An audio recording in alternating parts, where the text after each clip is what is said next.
Hi friend, welcome to Game of Winning. आज की इस वीडियो में हम बात करेंगे कि रोमन रेंज ने जैकब फातू के कान में बैक स्टेज क्या फुसफुसाया है, क्या है उसके पीछे, सबके बारे में बात करने वाले हैं आज की इस वीडियो में, जो कि काफ़ी कमाल की और इंटरेस्टिंग होने वाली है। सबसे पहले बात कर लेते हैं हम ड्रू मैकिंटायर के बारे में, जो कि पिछले काफ़ी दिनों से WWE में नहीं दिखाई दे रहे हैं। अब ड्रू मैकिंटायर को लेके बैड न्यूज़ निकल कर आ रही है।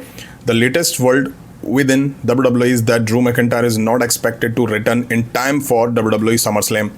WWE में लेटेस्ट जो अपडेट है कि ड्रू मैकिंटायर WWE में समर स्लैम तक भी वापसी करने की उम्मीद नहीं है। हालांकि अब आपके मन में सवाल होगा कि ऐसा क्यों, क्या वो इंजर्ड है? नहीं, बट शायद से ऐसा मूवी शूटिंग की वजह से हो सकता है। बट सवाल ये कि इतनी लंबी किस मूवी की शूटिंग चलती है। शायद से बैक टू बैक 2-3 मूवी की शूटिंग ड्रू मैकिंटायर को मिल गई है, नए नए प्रोजेक्ट मूवी के मिल गए हैं, इसलिए वो बिजी हैं। वैसे स्मैकडाउन को नीड है ड्रू मैकिंटायर की, क्योंकि वो एक ज़बरदस्त हील सुपरस्टार हैं। बट पता नहीं WWE क्या करने में लगी पड़ी है। वैसे भी ड्रू मैकिंटायर को हर टाइम स्क्रू करा जाता है, तो उन्होंने सोचा होगा कि भाई मूवी कर लेता हूँ, वो ज़्यादा बेस्ट है। नेक्स्ट बात कर लेते हैं LA नाइट के बारे में, जिनको लेके कुछ सामने आ रहा है। जैसा कि LA night king of the Ring tournament में थे, बट वो बाहर हो चुके हैं, वो भी जे उसो के खिलाफ। बट अपडेट ऐसी है कि as of the last week LA Knight's name was circulating within WWE as the plan winner of the King of the Ring tournament before those plans change. Last week तक WWE में LA Knight का नाम King of the Ring tournament के possible winner के तौर पर discussion में था, लेकिन बाद में प्लान बदल दिए गए। अब देखिए, ये कुछ पहली बार नहीं है या ये कुछ नया नहीं है। इससे पहले भी हम LA नाइट को लेके ऐसी चीज़ें सामने आती रही हैं कि LA night money in the bank जीतने वाले थे, प्लान बदल दिए गए। बट मुझे लगता है कि ये केवल एक अजम्पशन है, इससे ज़्यादा कुछ नहीं, ऐसा होगा ही नहीं। क्यों प्लान्स में चेंजेस हैं LA नाइट को लेके, क्यों प्लान्स में चेंजेस होते हैं LA नाइट को लेकर के, ये समझना चाहिए। वैसे अगर मान लेते हैं कि LA नाइट वर्सेस ओबा फेमी के बीच फाइनल मैच होता भी, तो विनर रोमन रेंस को ही फेस करता। वैसे भी LA नाइट रोमन रेंस को लेकर बड़े बड़े दावे करते हुए आ रहे थे, तो हमको लग रहा था कि शायद king of the Ring tournament वही जीतेंगे, बट ऐसा होने वाला नहीं है। आगे बढ़ूँ उससे पहले मैं आप सभी से कहना चाहता हूँ, कल रॉ की वीडियो मैंने 3 बजे अपलोड करी है। अब आप लोग कह रहे थे कि बहुत लेट कर दी, बहुत लेट कर दी। हाँ भाई, बहुत लेट है, बहुत ज़्यादा ही लेट है, लेट नहीं सुपर लेट है। बट एक्चुअल में हुआ क्या था, मेरी वीडियो 9:15 या 9:30 पे रेडी हो चुकी थी और मैंने अपलोड पे लगा दी थी। अपलोड फिनिश होने के बाद मैंने पब्लिश पे क्लिक करा था और पब्लिश पे क्लिक करके मैं उठ गया था। मुझे लगा वीडियो पब्लिश हो गई होगी, लेकिन नहीं, वीडियो पब्लिश नहीं हुई थी, लोडिंग ही चल रही थी, लोडिंग ही चल रही थी। इसके बाद मैंने 3 बजे अपना जो लैपटॉप है वो ओपन करा, तो मैंने देखा कि यार ये क्या, कुछ एरर वगैरह था। यूट्यूब पे आता रहता है कुछ होगा, लेकिन वीडियो अपलोड नहीं हुई थी। फिर मैंने वापस से 3 बजे के आसपास वीडियो दोबारा से अपलोड करी है, तब जाके आप लोगों को वो वीडियो मिली है। इसलिए मैंने तो टाइम पे वीडियो दी थी, बट मुझे नहीं पता था कि ये सब हो गया है मेरे साथ, तो उसके लिए बहुत बहुत माफ़ी मांगता हूँ आपसे। नेक्स्ट बात कर लेते हैं एरिक आंद्रे के बारे में, जिसको रिसेंट के रॉक पे रोमन रेंस की ब्लड लाइन के मेंबर जैकब फातू ने बुरी तरह से निशाना बनाया। एरिक एक सेलिब्रिटी हैं, बताया जा रहा है कि रोमन रेंस के साथ मूवीज़ वगैरह में काम कर चुके हैं। वहीं रॉ पे जो एंगल दिखाया, उसके पीछे वजह है, वो है one of the reason WWE did the angle with Eric Andre last night is he costar with John Cena in the new Netflix comedy little brother which will begin streaming on 26 June. So it was a promotional tie in deal. बताया जा रहा है कि Rocky रात पे WWE ने Eric Andre के साथ जो सेगमेंट किया है, उसकी एक रीज़न है, वो ये कि वो जॉन सीना के साथ नेटफ्लिक्स की एक नई कॉमेडी फिल्म लिटिल ब्रदर में साथ में काम कर रहे हैं और 26 जून से स्ट्रीम होगा, और ये एक प्रमोशनल डील थी। अब यार, ये कैसा प्रमोशन है कि बेचारे में मार पड़वा दी। हालांकि जॉन सीना के साथ WWE शो में उनको लेके कहीं भी कुछ मेंशन नहीं किया गया है, बट यार ये थोड़ा अजीब प्रमोशन था। नेक्स्ट बात कर लेते हैं कॉडी रूड्स के बारे में, जिसको 100 डेज कंप्लीट हो चुके हैं एज अनडिस्प्यूटेड चैंपियन।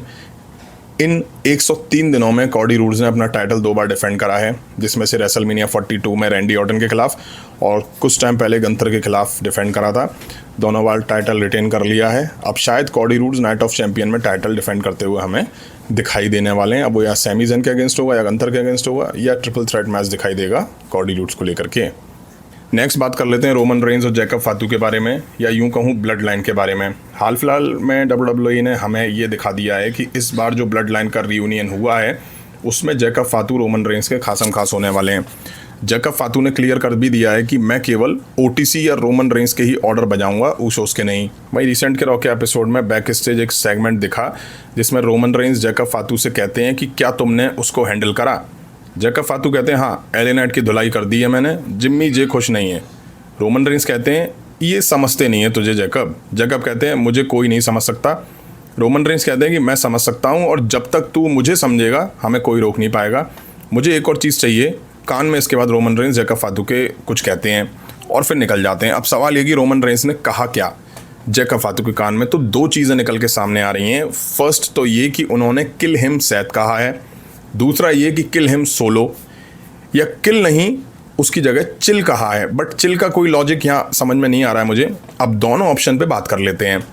मान लेते हैं कि रोमन रेंज ने किल हिम सेथ रॉलिंस कहा है, तो अब जैकब फातू सेथ रॉलिंस के पीछे जाएंगे, जिसका कि नाइट ऑफ चैंपियन के लिए Seth Rollins versus Bron Breakker के बीच स्टील कैच मैच अनाउंस हुआ है, जो कि इनकी फ्यूड का फाइनल मैच होने वाला है। तो शायद से जैकब फातू इस मैच में इंटरफेयर कर सकते हैं, सेथ रॉलिंस को मैच कॉस्ट कर सकते हैं, और फिर इसके बाद हमें सेथ रॉलिंस ब्लड लाइन के खिलाफ दिखेंगे।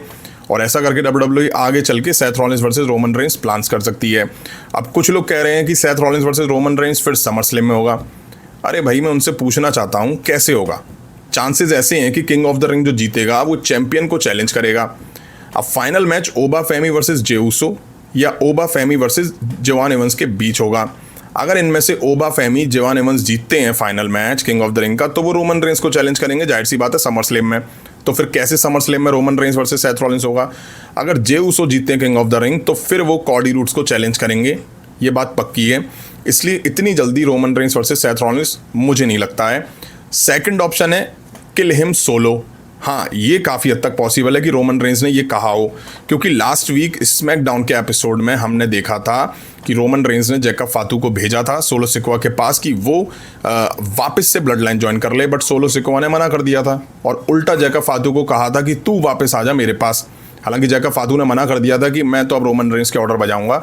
अब जैकब फातू ने आके सोलो सिकोआ की चीज़ रोमन रेंज को बताई होगी, तो रोमन रेंज को गुस्सा आया होगा और उन्होंने अब जैकब फातू को ऑर्डर दिया हो कि जाओ सोलो सिकोआ का काम तमाम कर दो। ये चीज़ तो सेंस भी बना रही है। दूसरा इसलिए भी क्योंकि पिछले काफ़ी टाइम से सोलो सिकोआ का फैक्शन किसी भी अच्छी फ्यूड में नहीं दिखाई दे रहा है। वाइट सिक्स के साथ सालों लंबी फ्यूड और फिर वाइट के बाद भी कोई फ्यूड में वो दिखाई नहीं दे रहे हैं। बस ये दिखाई देता है कि तू मेरे में ज्वाइन कर ले, तू मेरे यहाँ ज्वाइन कर ले, तू मेरे यहाँ ज्वाइन कर ले। तो ब्लड लाइन वर्सेज MFT के बीच अगर फ्यूड दिखती है तो WWE का डबल फायदा होगा इससे, क्योंकि कहीं ना कहीं WWE सोच रही होगी कि स्मैकडाउन की व्यूअरशिप भी अच्छी करी जा सकती है ब्लड लाइन के थ्रू, और हो सकता है कि समर स्लैम में हमें ऊसोस जैकब फातू का मैच सोलो सिकोआ और उनके MFTs के खिलाफ दिखाई दे जाए, या Roman Reigns versus solo Sikoa दिखाई दे जाए समर स्लैम के लिए। क्योंकि मुझे नहीं लगता है कि WWE अभी रोमन रेंज को किसी ऐसे अपोनेंट से भिड़वाएगी जहां उनके टाइटल हारने के चांसेस हों। अभी WWE चाहेगी कि रोमन रेंज का टाइटल रेन और अच्छे से बिल्ड करा जा सके और अच्छे से उसका फ़ायदा लिया जा सके, जैसा कि रॉ को मिल ही रहा है। तो फ्रेंड, ये थी WWE से रिलेटेड कुछ इंटरेस्टिंग अपडेट्स। उम्मीद है वीडियो आप सभी ने यहाँ तक देखी होगी। देखिए तो लाइक करें, चैनल पर नए चैनल को सब्सक्राइब करें। मिलता हूँ जल्दी नेक्स्ट वीडियो में। Thank you.